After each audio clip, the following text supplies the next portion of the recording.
the empath and the narcissist dynamic. This not only plays out on an individual level, but it also is playing out on a collective level, and I'll go in a little bit deeper into that in a moment. But what I want to highlight around this dynamic is the empath and the narcissist. I'm going to say the unhealed empath and narcissist resonate at a similar baseline frequency. What do you think that is?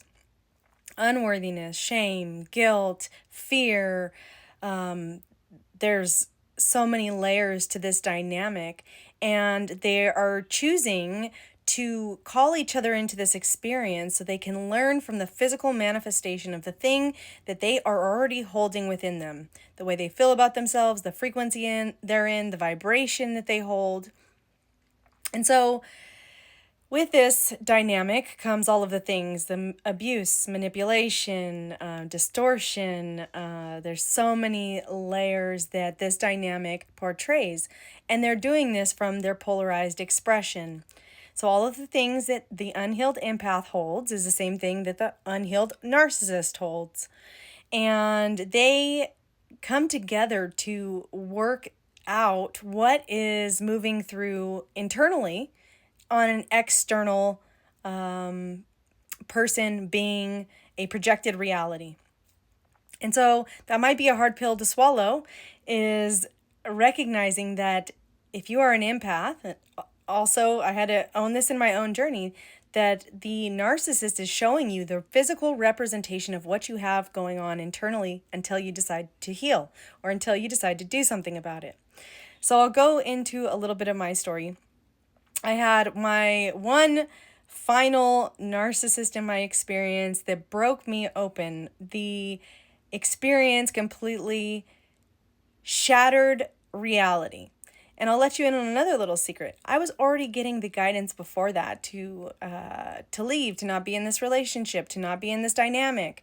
But we tend to hold on to our human story of desiring love, of wanting fulfillment, of making things work, and all of the things, the attachment, the unhealthy and toxic attachment to another human being, things that play out between that relationship. And so when this individual came into my experience and we had our massive, I had my massive awakening and explosion of illusion, all the things that were built on false foundations had to crumble, had to collapse. Now, this may be hard for some people to digest. On my journey, what I've come to recognize and say thank you for was the narcissist was showing me exactly everything that I had going on internally that I was unwilling or incapable of seeing until I started healing. So that situation that broke me open created the pathway for me to start to choose healing.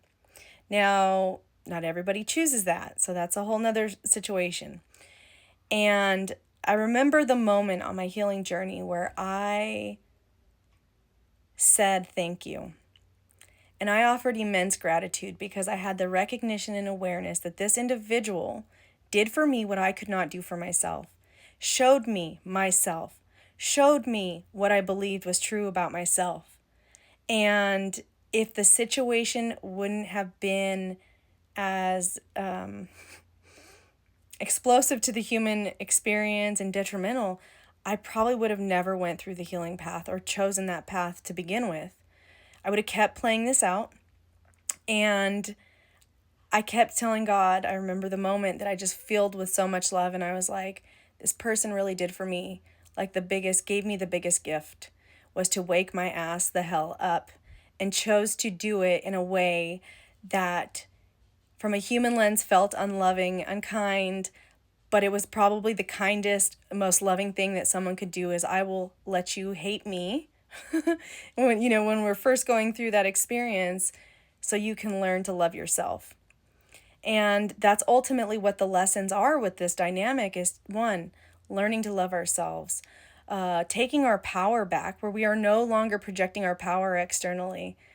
valuing ourselves, raising our standard, healing ourselves so we are not playing out this dynamic. Because the amazing thing is, this one individual was the one that really cracked me open because of the circumstances that unfolded. But when I recognized was I had been playing out those dynamics in my relationships all the way back through friendships, through family, through all of it. And when I had that mind-blowing awareness is, wow, I was completely living in an illusion of reality. And of course, that foundation had to crumble because it was built. It was the tower moment. All the foundations that were not serving and supporting, that were built on illusions, had to crumble. And that's what led me to my spiritual awakening. And so what I'm saying is, at the end of this, when we are on the other side and we realize we're just a soul and a spirit, we're going to be thanking these individuals for showing us ourselves, showing us the truth, because otherwise they were just being a mirror to what was actually going on internally, where we were already abusing ourselves by what we were thinking, saying, and believing about ourselves. We were already doing that to ourselves. They just became the physical manifestation and representation of that in our experience. Now, what anyone else chooses to do, whether the quote-unquote narcissist chooses to do or not, that's irrelevant. That's their life, that's their path, that's their choice.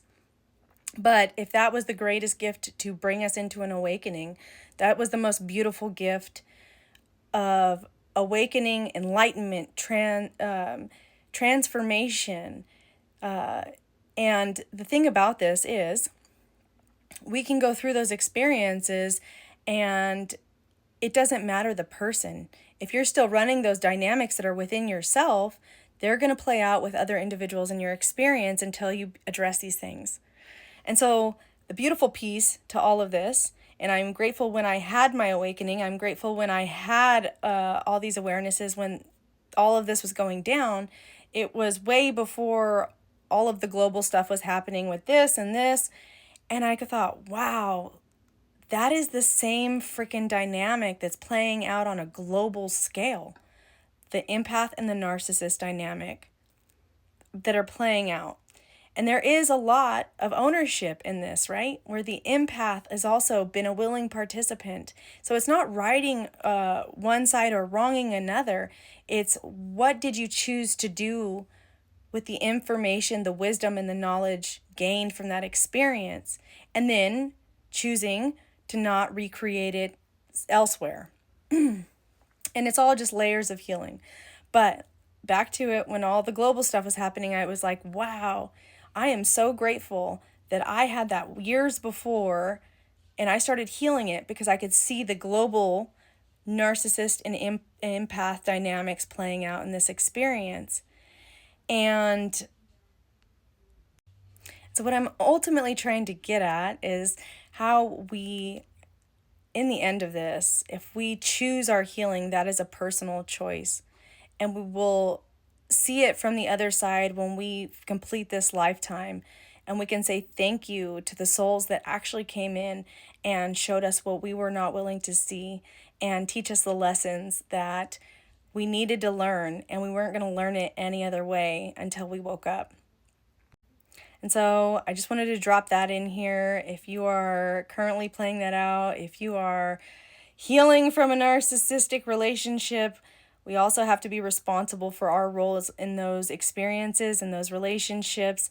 And you might be surprised at the end of this, and it's not to go out of here with anger in our heart for these individuals. It's to be a higher, evolved version of who we are. And with that, I'm sending you so much love.